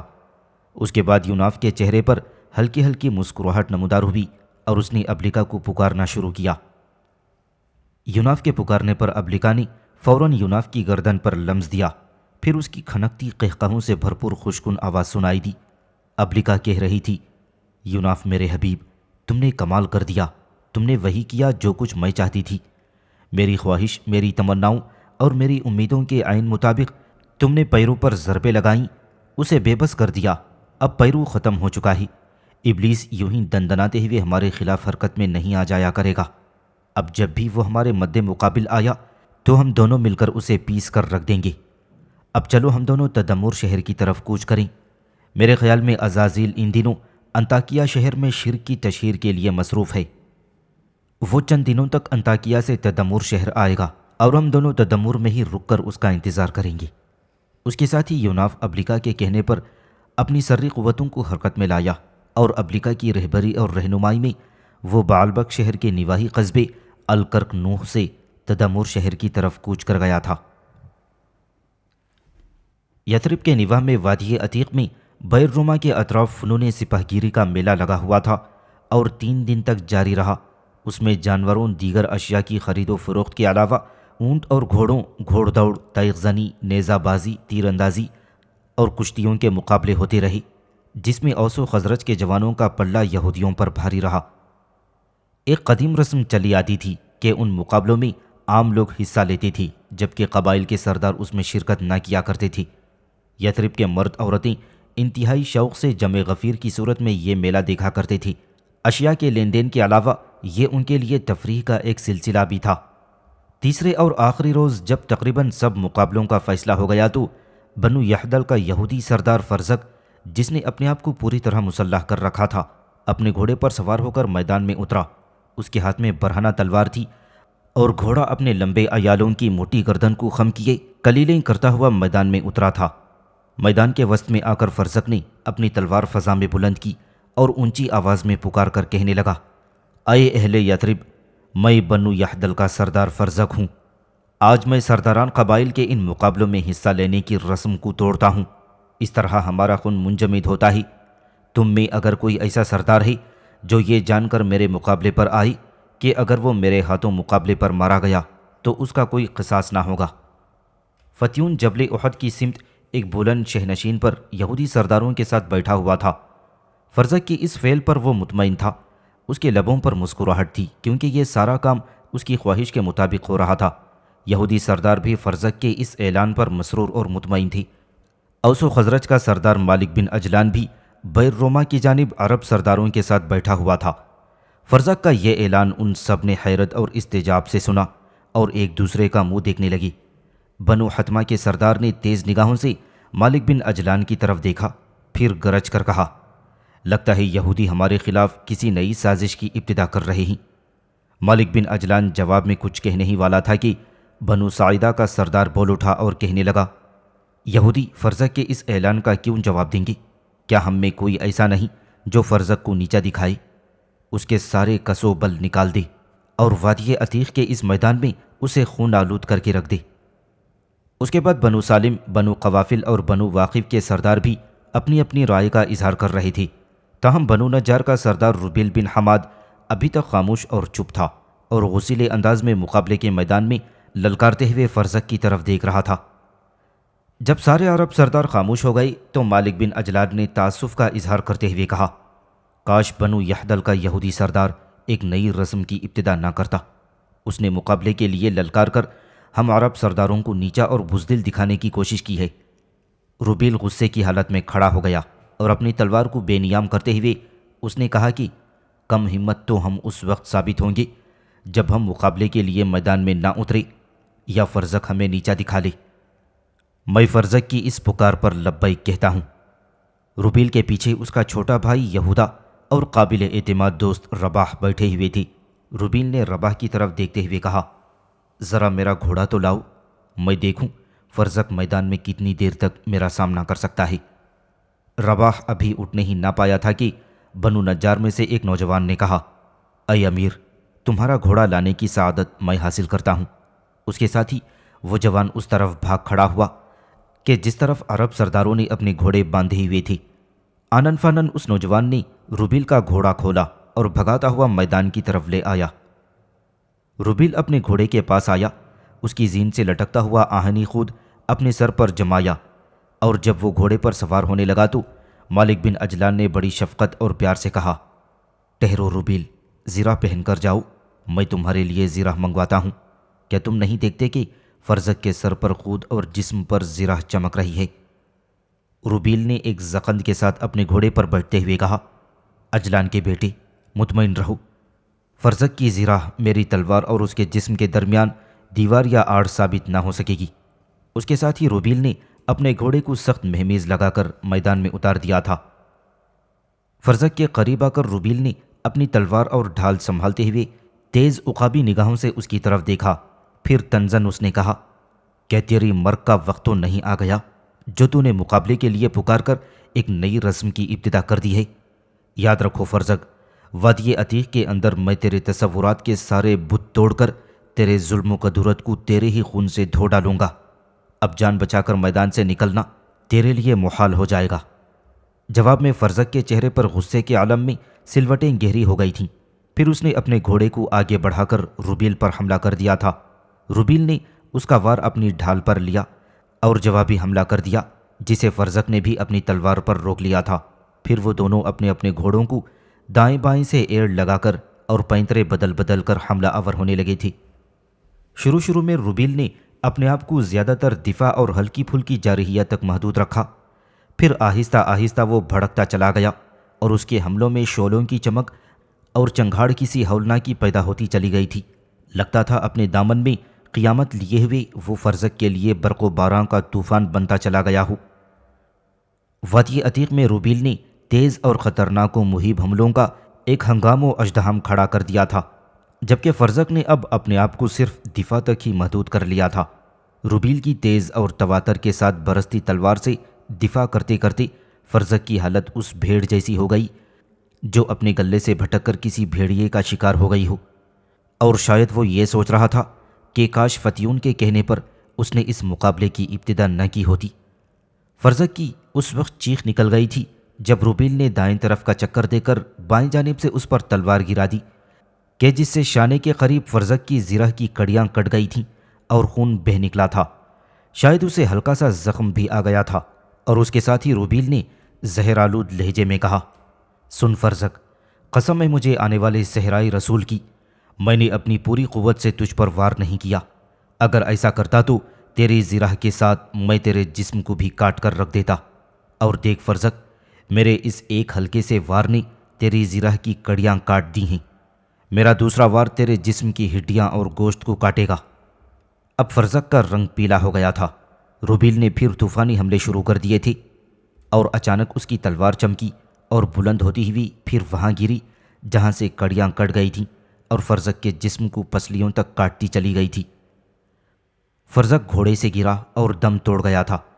اس موقع پر روبیل نے چلا کر کہا، بنو یحدل کے لوگوں، اپنے سردار کی لاش اٹھا کر لے جاؤ، کیونکہ اس کے اس فیصلے کے مطابق مجھ پر کوئی قصاص نہیں ہے، اور اپنے نئے مقرر ہونے والے سردار سے کہہ دینا کہ تمہارا قبیلہ پھر کسی نئی رسم کی ابتدا نہ کرے کہ اس سے تلخیاں بڑھیں گی اور غلط فہمیاں جنم لیں گی۔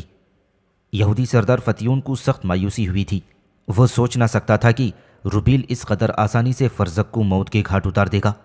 وہ سخت بددلی اور غم کی حالت میں وہاں سے اٹھ کر چلا گیا تھا۔ دوسرے یہودی سردار بھی اٹھ کر وادی عتیق سے اپنے گھروں کو چلے گئے تھے۔ روبیل کامیاب و کامران اور فاتح کی حیثیت سے جب میدان سے باہر نکلا تو اس کے چھوٹے بھائی یہودا نے بھاگ کر اس کے گھوڑے کی باگ پکڑ لی تھی، اور اس کے دائیں ہاتھ پر ایک طویل بوسہ دیتے ہوئے اس نے کہا تھا، میں اپنے بھائی کو مبارکباد دیتا ہوں کہ اس نے بنو یحدل کے سردار کو مقابلے کے کھلے میدان میں کاٹ کر فتیون کے قلب کو درد آشنا کر دیا ہے۔ میدان سے باہر آ کر روبیل جب گھوڑے سے اترا تو اوس و خزرج کے سردار مالک بن اجلان نے لپک کر اسے گلے لگاتے ہوئے کہا، حماد کے بیٹے، قسم ہے مجھے ابراہیم کے رب کی، تو نے یہودیوں کے دیو کو زیر کر کے موت کے گھاٹ اتارا ہے۔ تحسین تیری شجاعت کو، آفرین تیرے جذبے کو۔ آج تو نے وادی عتیق میں اپنی شجاعت اور اپنی فنون سپاہ گیری میں ممارست کی اصل شخصیت کا پرتو دکھایا ہے۔ اب یثرب کا ہر یہودی تم سے دہشت زدہ ہو کر رہے گا۔ مالک بن اجلان جب علیحدہ ہوا تو بنو سالم، بنو قوافل اور بنو واقف کے سردار روبیل سے گلے مل رہے تھے۔ لوگوں کے ہجوم کے اندر سے اس موقع پر روبیل کی ماں زمران اور اس کی چھوٹی بہن زرعہ اچانک نکل کھڑی ہوئی اور روبیل کی طرف بڑھی۔ زرعہ بھاگ کر روبیل سے لپٹ گئی اور بھائی کی چھاتی پر سر رکھتے ہوئے کہنے لگی، آپ کو یہ فتح مبارک ہو۔ اتنی دیر تک اس کی بوڑھی ماں زمران بھی وہاں پہنچ گئی تھی، اور بیٹے کی کامیابی پر وہ اسے گلے لگا کر بار بار چوم رہی تھی۔ اتنی دیر میں تبان کے محل کا متولی، جو روبیل کے ہر معاملے کا رازدان بوڑھا تھا، حوارین وہاں پہنچ گیا تھا، اور اس کے ساتھ ہی ایک نو عمر اور دراز قد نوخیز لڑکی تھی جس کا حسن آسمان پر آدھی رات کے چمکتے ستاروں جیسا معصوم اور دلکش تھا۔ اس کا گلابی، جوان اور سندلی جسم خوب بھرا ہوا اور گداز تھا۔ اس کی گہری نیلی آنکھوں میں صحرائی رات کی خاموشی جیسا اسرار تھا، اور اس کے دلکش اور حسین چہرے پر رات کے پچھلے پہر کے کنوارے خواب جیسی تازگی اور نکھار تھا۔ حوارین نے قریب آ کر بڑی نرمی اور شفقت میں روبیل سے کہا، روبیل، میں تمہیں فتح کی مبارکباد دیتا ہوں۔ پھر اس نے اپنے پہلو میں کھڑی اس لڑکی کی طرف اشارہ کرتے ہوئے کہا، یہ لڑکی تمہارے مداحوں میں سے ایک ہے، یہ تمہیں مل کر تمہاری شجاعت اور فتح پر تمہیں دعائے خیر و برکت دینا چاہتی تھی، پر شرماتی ہوئی اکیلی نہ آ رہی تھی، اس لیے مجھے ساتھ لائی ہے۔ ہماری طرح یہ بھی ہمارے آنے والے صحرائی رسول پر ایمان رکھتی ہے۔ پھر اس نے لڑکی کی طرف دیکھتے ہوئے کہا، کہو کیا کہنا چاہتی ہو بیٹی؟ لڑکی نے اپنے آپ کو سنبھالا، پھر اس نے گنگناتی ندیوں اور آبشاروں کے ترنم میں اپنی حسین آواز میں روبیل کو مخاطب کرتے ہوئے کہا، یہ فرزق یثرب میں ناقابل تسخیر سمجھا جاتا تھا، آپ نے لمحوں میں اسے زیر کر کے ثابت کر دیا ہے کہ بنو نجار کے سردار سے مقابلہ کرنا آسان اور سہل نہیں ہے۔ آپ کی فتح ہماری خوشی کا باعث ہے۔ آپ اب ہمارے مستقبل کی امیدوں کے چاند ہیں۔ مکے کے نبی کا رب آپ کو اس سے بھی زیادہ توفیق اور استحکام اور استقامت عطا فرمائے۔ روبیل نے پہلی بار لڑکی کو مخاطب کر کے پوچھا، تمہارا نام کیا ہے؟ لڑکی نے جھٹ کہا، میرا نام راحیل ہے، راحیل بنت عجیل، میں عرب ہوں اور بنو سالم سے ہوں۔ روبیل نے مسکراتے ہوئے کہا، بہت اچھا نام ہے۔ راحیل نے چونک کر کہا، میں تو حوارین سے آپ کے نام کی تعریف کر رہی تھی، یہ ایک بہادر اور شجاع جوان کا نام ہے، میرا نام کس لحاظ سے اچھا ہے؟ روبیل نے اور زیادہ مسکراتے ہوئے کہا، اس لیے اچھا ہے کہ اللہ کے رسول حضرت یعقوب علیہ السلام کی بیوی اور یوسف اور بنیامین کی ماں کا نام بھی راحیل تھا۔ راحیل کی گردن جھک گئی اور کسی قدر شرما کر بولی، آپ نے سچ کہا۔ قریب کھڑی روبیل کی ماں نے راحیل کو مخاطب کرتے ہوئے کہا، اے بیٹی، میرا نام زمران ہے اور میں روبیل کی ماں ہوں۔ تیری باتوں میں اور تیرے انداز گفتگو میں دلکشی ہے، کیا تو میرے ساتھ میرے گھر چلے گی کہ تیری باتوں سے مجھے سکون اور تیری ذات سے گھر میں رونق ہو؟ راحیل نے کسی قدر شرما کر اور پھر مسکرا کر کہا، میں ضرور آپ کے ساتھ چلوں گی، آپ کے گھر جانا میری خوشنودی کا باعث ہوگا۔ اتنی دیر میں زرعہ آگے بڑھی اور راحیل سے لپٹتے ہوئے اس نے کہا، میرا نام زرعہ ہے اور میں روبیل کی بہن ہوں۔ راحیل اسے لپٹا کر پیار کرنے لگی تھی۔ چپ اور خاموش کھڑا یہودا سامنے آیا اور راحیل کی طرف دیکھتے ہوئے کہنے لگا، اے بہن، مجھے تو اب فراموش ہی کر گئیں، روبیل میرے بڑے بھائی ہیں۔ اس پر راحیل نے مسکرا کر کہا، آپ سب لوگ بہت اچھے ہیں۔ یہودا نے کھل کھلا کر ہنستے ہوئے کہا، ہاں بہن، ہم سب اچھے ہیں، پر آخری روبیل کے دم سے۔ اس پر راحیل نے شرما کر منہ دوسری طرف پھیر لیا تھا۔ زمران نے سلسلہ کلام بدلتے ہوئے کہا، چلو گھر چلیں۔ بوڑھے حوارین نے جب وہاں سے ہٹنا چاہا تو روبیل نے کہا، اے عم، آپ بھی ہمارے ساتھ چلیں، آج سب مل کر اکٹھے کھانا کھائیں گے۔ سب واپس چل دیے۔ حوارین بھی ان کے ساتھ ہو لیا تھا۔ اپنی حویلی میں داخل ہونے کے بعد روبیل حوارین اور یہودا کو لے کر دیوان خانے میں بیٹھ گیا اور زمران اور زرعہ راحیل کو سامنے والے کمرے میں لے گئی تھیں۔ پھر اس کمرے میں اپنے قریب بٹھا کر زمران نے راحیل سے پوچھا، بیٹی، ہمارے یہاں آنے سے تمہارے گھر والے خفا تو نہیں ہوں گے؟ اس پر راحیل نے پرسکون رہتے ہوئے کہا، نہیں، میرے باپ کو جب خبر ہوگی کہ میں عربوں کے فاتح روبیل کو مبارکباد دینے ان کی ماں کے ساتھ ان کے گھر گئی تھی تو انہیں کوئی اعتراض نہ ہوگا۔ اس پر زمران نے ہمدردی کرتے ہوئے کہا، تم گھر کے کتنے افراد ہو؟ راحیل ایک دم ماند پڑ گئی اور اداس بکھرے لہجے میں اس نے کہا، میں اپنے باپ کی واحد اولاد ہوں۔ اور راحیل کہتے کہتے رک گئی اور کسی احساس کے تحت اس نے مڑ کر دیکھا تو وہاں روبیل کھڑا تھا۔ راحیل کو خاموش ہوتے دیکھ کر اس نے اس کی ہمت بندھاتے ہوئے کہا، تم اپنی گفتگو مکمل کرو، رک کیوں گئی ہو؟ میں تمہاری باتیں دلچسپی اور غور سے سن رہا ہوں۔ راحیل نے گردن جھکاتے ہوئے کہا، میں نے جو کچھ کہنا تھا کہہ چکی۔ روبیل نے پوچھا، تمہارے بابا کیا کرتے ہیں اور تمہاری گزر بسر کیسے ہوتی ہے؟ راحیل نے اپنی گردن جھکائے رکھی اور دکھ سے کہنے لگی، بیر عدیس کے قریب ہمارا ایک چھوٹا سا باغ ہے، اس کے علاوہ چند بکریوں پر مشتمل ہمارا ایک ریوڑ ہے، بس یہی دو چیزیں ہماری گزر بسر کر رہی ہیں۔ روبیل نے اس بار زمران کی طرف دیکھتے ہوئے کہا، اور ماں، کیا آج کھانے کا کوئی بندوبست نہ ہوگا؟ مجھے بھوک لگی ہے اور پھر دیوان خانے میں حوارین بھی بیٹھے ہیں، ہم سب وہیں کھانا کھائیں گے۔ اور ہاں ماں، راحیل کو کھانا کھلائے بغیر جانے مت دینا۔ زمران نے مسکرا کر کہا، جائے گی کہاں؟ آج یہ اس گھر کا کھانا خود ہی تیار کرے گی۔ تم راحیل سے اس کے گھر کا پتہ پوچھ لو اور اس کے بابا کو جا کر خبر کر دو کہ راحیل یہاں ہمارے ساتھ ہے تاکہ وہ پریشان نہ ہوں۔ روبیل نے فوراً راحیل سے کہا، اپنے گھر کا پتہ کہو، میں ابھی تمہارے بابا کے پاس جاتا ہوں۔ اس پر راحیل نے کہا، پتے کی کوئی ضرورت نہیں ہے، آپ بنو سالم میں چلے جائیں، جس سے بھی پوچھیں گے وہ آپ سے میرے بابا کے متعلق بتا دے گا۔ میرا خیال ہے آپ تھوڑی دیر رک جائیں، میرے بابا میلے میں میرے ساتھ تھے اور میں انہیں بتا کر ہی حوارین کے ساتھ آپ کے پاس گئی تھی، پر مجھ سے غلطی ہوئی، آپ لوگوں کے ساتھ آتے ہوئے مجھے اپنے بابا سے اجازت لے لینی چاہیے تھی۔ اگر انہوں نے مجھے آپ کے ساتھ آتے ہوئے دیکھ لیا تو وہ گھر جانے کے بجائے ادھر ہی آئیں گے، اس لیے کہ… اسی وقت ایک بوڑھا گھر میں داخل ہو گیا اور راحیل نے ذرا رک کر پھر کہا، اب آپ کو ہمارے گھر جانے کی ضرورت نہیں، میرے بابا یہاں پہنچ گئے ہیں۔ پھر روبیل نے آگے بڑھ کر اس آنے والے بوڑھے سے مصافحہ کیا اور پھر کہنے لگا، میرا نام روبیل ہے اور آپ کی بیٹی کو میری ماں اپنے ساتھ لے کر آئی ہیں۔ میں اسی کی اطلاع کرنے آپ کے گھر جا رہا تھا۔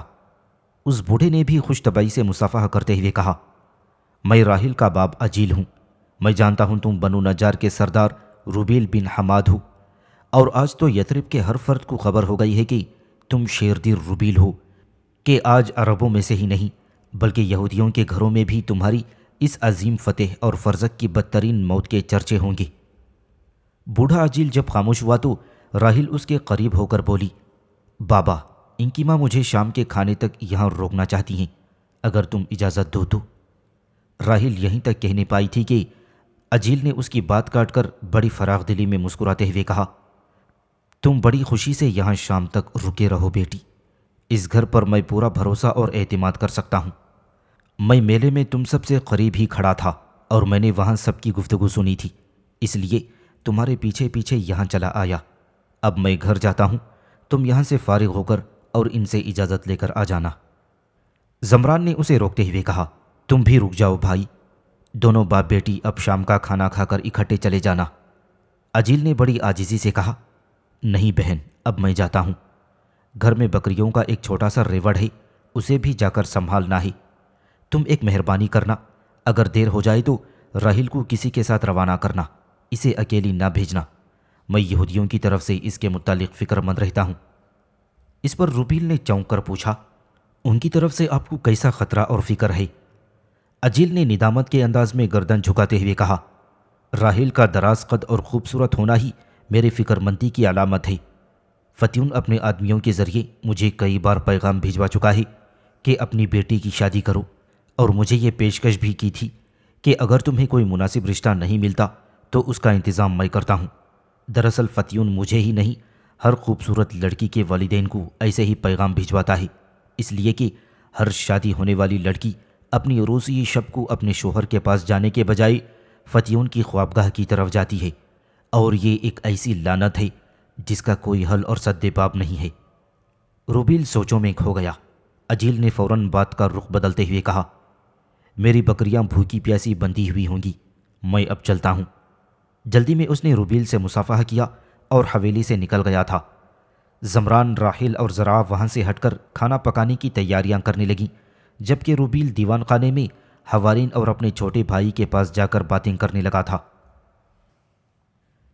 شام کے کھانے کے بعد جب راحیل نے زمران سے جانے کی اجازت طلب کی تو زمران پہلے باورچی خانے میں گئی، وہاں سے ایک برتن میں کھانا باندھ کر وہ ایک ملحقہ کمرے میں آئی، اور وہاں سے اس نے نقدی کی ایک چھوٹی سی خرچین لی، اور پھر اس نے روبیل کو آواز دی، جس کے جواب میں روبیل اور یہودا دونوں بھائی دیوان خانے سے اٹھ کر زمران کی طرف آ گئے تھے۔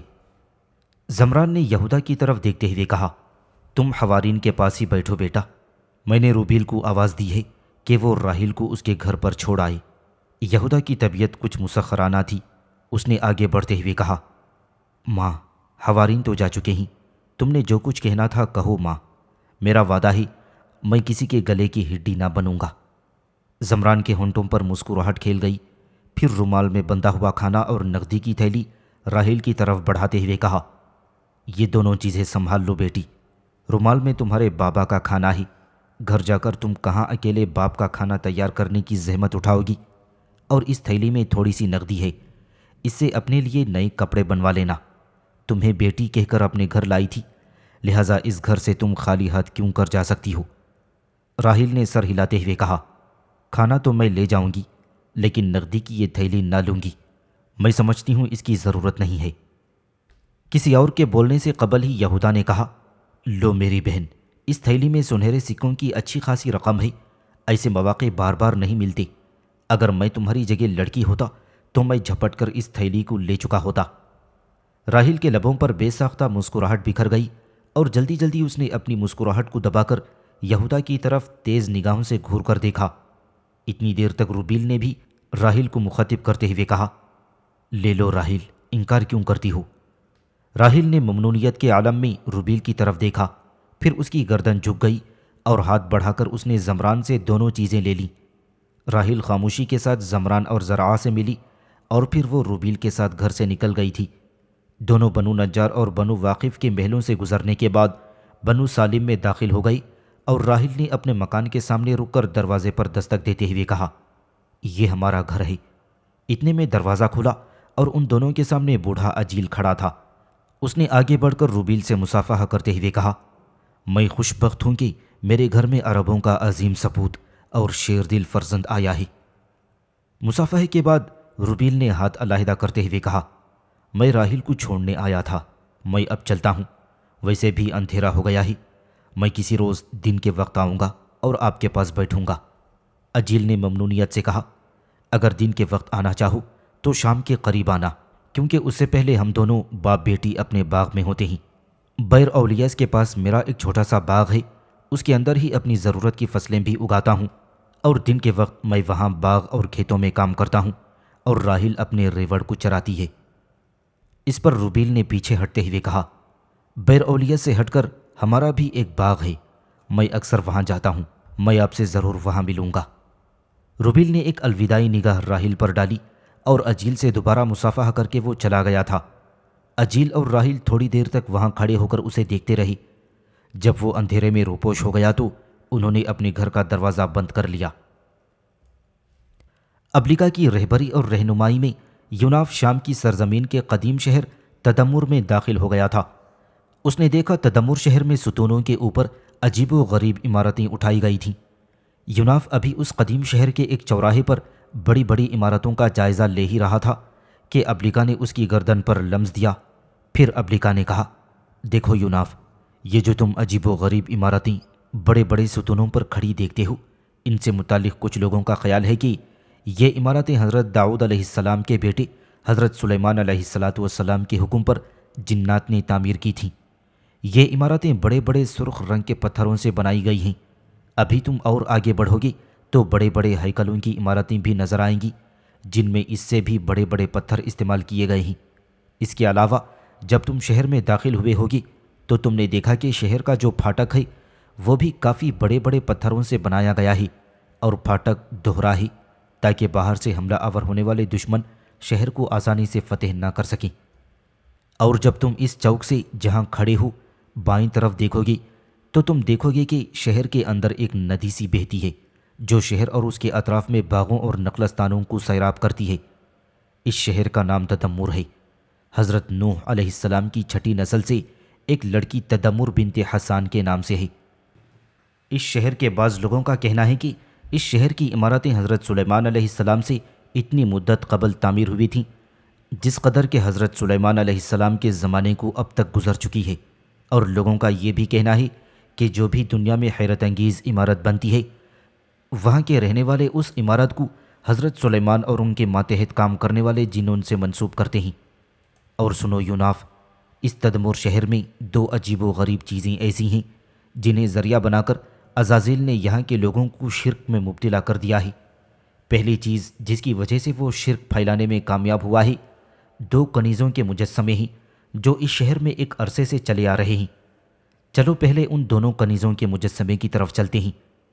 یہاں کے لوگوں کا کہنا ہے کہ یہ کنیزیں جن کے مجسمے تدمر شہر کے وسط میں بنائے گئے ہیں، اس شہر کی دو نہایت پاک دامن اور خوبصورت بہنیں تھیں۔ دونوں کنیزیں تھیں اور ان کی پاک دامنی، ان کی شرافت کی وجہ سے لوگوں نے ان کے مجسمے کھڑے کر کے ان کی یادوں کو محفوظ کر لیا ہے۔ اور جس چوک پر تم کھڑے ہو اب حرکت میں آؤ اور اس کے سامنے جو شاہراہ شہر کے اندرونی حصے کی طرف جاتی ہے اس پر ہو لو۔ یہ سڑک ایک اور چوراہے سے جا ملے گی، بس اسی چوراہے پر ان دونوں کنیزوں کے مجسمے ہیں جس کی وجہ سے عزازیل نے لوگوں میں شرک میں مبتلا کیا ہے۔ ابلیکا کے اس انکشاف پر یوناف حرکت میں آیا اور اس چوک سے آگے جانے والی سڑک پر ہو لیا تھا۔ اگلے چوک پر جا کر یوناف رک گیا۔ اس نے دیکھا چوک کے بیچوں بیچ سنگ مرمر سے تراشے ہوئے دو بہت بڑے اور انتہائی خوبصورت لڑکیوں کے مجسمے تھے، اور لوگ وہاں آتے جاتے اور گزرتے ہوئے ہاتھ اٹھا کر ان مجسموں کے سامنے دعائیں مانگ رہے تھے، اور کچھ عورتیں اور مرد عجیب طریقے سے گڑ گڑاتے ہوئے ان مجسموں کے پاؤں کے قریب سر بسجود ہو رہے تھے۔ یوناف تھوڑی دیر تک ان مجسموں اور ان کے سامنے سجدہ ریز ہونے والے لوگوں کو غور سے دیکھتا رہا۔ اتنی دیر تک ابلیکا نے اس کی گردن پر لمس دیا اور کہنے لگی، یوناف میرے حبیب، یہ ہیں وہ دو مجسمے جن کی مدد سے عزازیل نے لوگوں کو شرک میں مبتلا کر دیا ہے۔ عزازیل نے لوگوں کو گمراہ کرنے کے لیے لوگوں سے یہ کہا تھا کہ یہ تمہارے شہر کی دو انتہائی شریف اور مقدس کنیزیں تھیں، لہٰذا خدائے واحد کے بجائے ان دونوں کنیزوں سے مانگو، تمہیں ہر شے ملے گی۔ بس لوگ عزازیل کے بھٹکانے میں آ گئے اور انہی کنیزوں سے مانگنے لگے ہیں۔ اس شہر میں عزازیل نے اپنے کچھ گماشتے بھی پیدا کر لیے ہیں جو بڑے زور و شور سے اس کے افکار کی تبلیغ کرتے ہیں۔ یہ تو تدمر شہر میں شرک پھیلانے کا پہلا ذریعہ ہے۔ اب میں تمہیں دوسرا اور اس سے بڑا ذریعہ بھی بتاتی ہوں جو اس عزازیل نے اپنایا ہوا ہے۔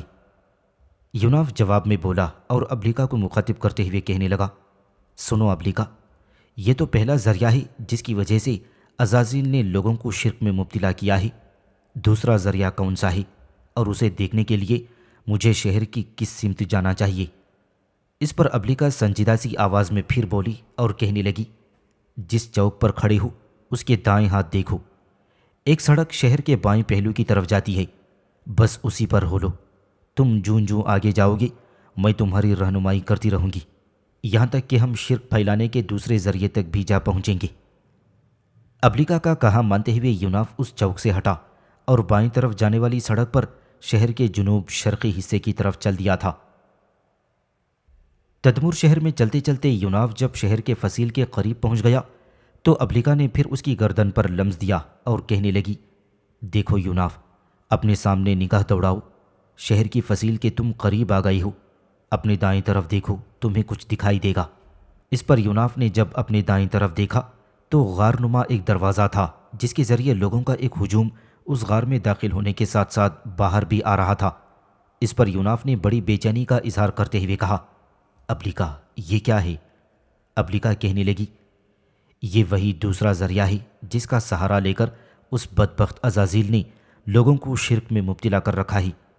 یہ جو لوگ غار کے دروازے کے ذریعے داخل ہو رہے ہیں اور کچھ باہر بھی آ رہے ہیں، تم بھی اس غار کے دروازے سے اندر جاؤ، پھر میں تمہیں بتاتی ہوں اندر کیا ہے اور کس کا سہارا لے کر اس عزازیل نے لوگوں کو شرک میں مبتلا کر دیا ہے۔